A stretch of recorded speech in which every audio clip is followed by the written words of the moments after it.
Hey, you, the big warm thing who fills my bowl and calls me baby. I need to tell you something. Something you probably haven't figured out in all the years we've lived together. I don't see you as a human. I never have. And honestly, once you understand what I actually see when I look at you, everything between us is going to make so much more sense. Here's the thing about you, and I mean this with all the love in my tiny beating heart. You are, without a doubt, the weirdest cat I have ever met. You don't groom yourself with your tongue. You pour water over your entire body every single day, which, honestly, is insane. You sleep for like 7 or 8 hours straight instead of taking 17 short, perfectly timed naps. You walk on 2 legs. 2. Like some kind of confused baby deer. You can't fit through a gap you clearly couldn't fit through. You don't check your surroundings before sitting down. You make eye contact with strangers and then smile at them, which in my world is basically a declaration of war. And yet, here you are, in my colony, in my space, and I have decided, after careful observation and much deliberation, that you are one of mine. Not my owner, not my keeper. Mine, my weird, clumsy, 2-legged cat.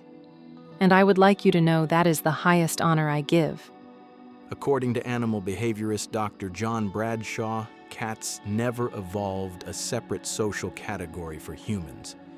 Unlike dogs, who treat people differently than other dogs, cats use the exact same behaviors with us that they use with each other. Rubbing, grooming, slow blinking. In their minds, we aren't owners. We're just large, unusual members of their social group. And that's not indifference, that's full acceptance. Now, let's talk about sleeping. Because this is where I see the real you. Not the loud, phone-staring, snack-crunching version. The real you. You get into that big, soft rectangle. Your nest, I suppose. And within minutes, you completely let go. Your breathing slows down.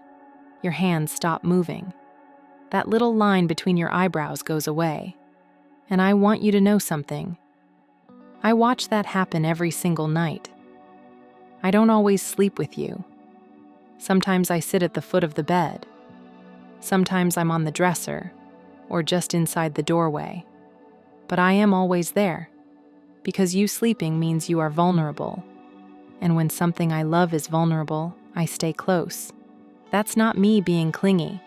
That is thousands of years of instinct telling me, protect what is yours. You are mine. So I stay. And on the nights when you're restless, tossing, sighing, making those little stressed sounds, sometimes I'll walk across you, step right on your stomach, need your side, and you groan and call me annoying, but you always settle back down after.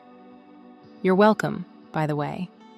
I figured out your reset button a long time ago. I just let you think it was an accident. Research in feline behavior confirms that cats choose where they sleep based on trust and perceived safety. When a cat positions itself near a sleeping human, even without direct contact, it's performing a protective behavior rooted in colony bonding. The needing behavior, carried over from kittenhood, is a self-soothing and bonding action cats reserve for those they feel deeply safe with. It's not random. It's intentional. Okay. I have to talk about the bathroom situation. You close the door. Every single time. And I find this absolutely baffling. We're family. We share a food bowl area, a sleeping zone, a full emotional history. And this is where you decide privacy matters? I scratch at that door not because I need something. I scratch because I genuinely cannot figure out why you'd shut me out of any room. In the wild, closed spaces mean danger. Separation means threat. When you disappear behind that door, every alarm in my body says, something is wrong. Go check. So I check. And then you open it and look at me like I've done something unreasonable. You're the one hiding in a small room with running water. I'm just making sure you didn't get eaten.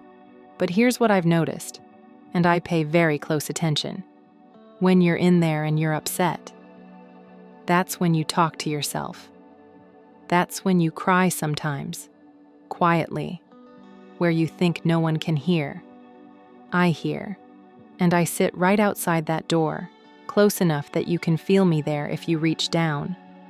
Because I don't have words, but I have presence, and I will give you all of it.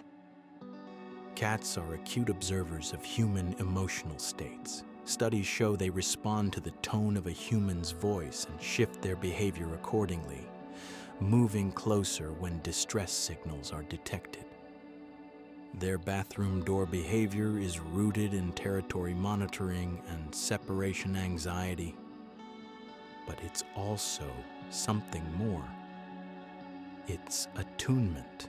They notice when you're not okay, even when you haven't said a word. You know what I think about a lot? The way you come home.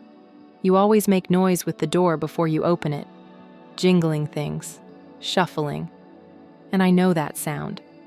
I've known it so long that my body responds before my brain catches up. I'm at the door before I've decided to be there. I don't do that for anyone else. The mailman, the delivery person, the neighbor who always smells like cologne and confusion.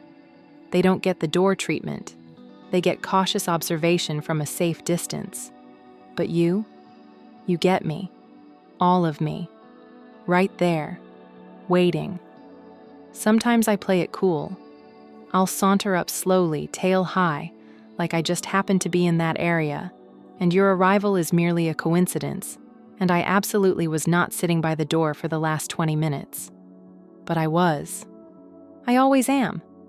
Because time feels different when you're gone. The apartment sounds different.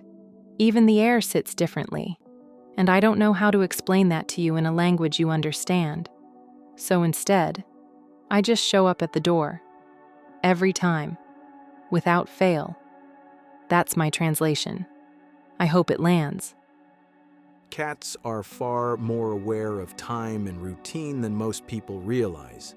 Studies have shown that cats can anticipate their owner's return by detecting environmental cues and show measurable signs of stress and altered behavior when owners are absent for extended periods.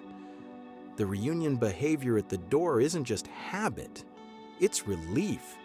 So, now you know. You are not my human. You are not my owner. You are not the person who feeds me, though I do appreciate that genuinely every single day. You are my colony, my safe place, my weird, two-legged, door-closing, offensively loud, impossibly lovable cat. And I don't say this to just anyone. Actually, I don't say this to anyone else. Just you. Now.